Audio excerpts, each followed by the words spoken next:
Ritual really got started and made our reputation on our espresso. Something we're really excited about is our filter coffee as the clearest representation of these coffees. So I'm actually going to show you how we brew our filter coffee over here on our V60 bar.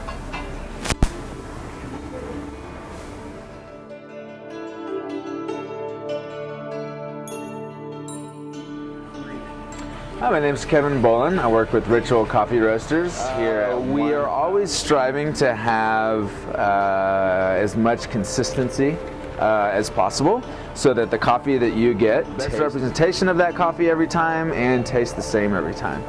And so the first thing that I'm doing is I'm taking my filter and I'm going to wet the filter. And what that's going to do is basically warm up the brew cones so that we have stable brewing temperature throughout. And then it's also going to eliminate paper tastes that get transmitted from the filter into the coffee. Because again, what we want is full transparency and flavor and clarity for the coffee.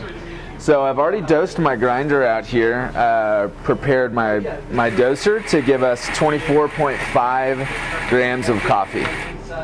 So we're going to weigh, we've already weighed that out. We know the coffee to where I end up with 380 grams of water. So very precise recipe. I've got my water here that is now around 200 and probably 8 to 10 degrees to get started. The best temperature to brew coffee with is between 195 and 205. So once it comes out, it's going to drop down into that range.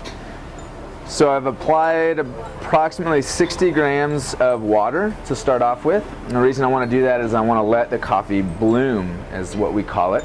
We're allowing the carbon dioxide to escape. So the grounds are expanding with gases. We're also getting all of the grounds wet and saturated so that they're ready to brew with full balance, and so that there aren't any dry pockets of coffee that are getting missing the extraction. So I'm letting that happen for approximately 45 seconds, and so I'm timing that whole process so that we're on track.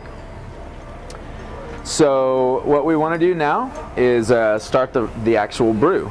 So I'm going to go take this to 200 grams of water. I'm going to let that brew shortly. The goal is to do this entire process in 3 pours for the brewing process. What that does again is it just gives us consistency every time so that our brew time is consistent. How you apply the water can impact how fast or how slow it brews, and of course how fine or coarse the grind is.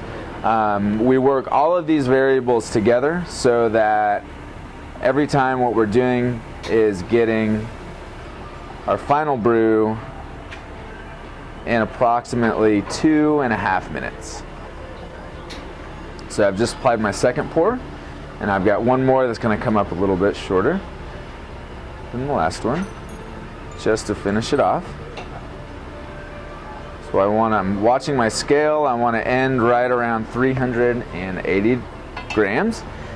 And I'm going to give a very slight agitation to the top of the grounds, and what that's going to do is allow any coffee grounds that were floating on top to basically continue in the brewing process all the way to the end. If I didn't do that, there'd be... Yeah, so at the end of the brew, we don't want a lot of grounds on the walls. We want as little as possible. Ultimately, everything that's still left on here is probably less than a gram.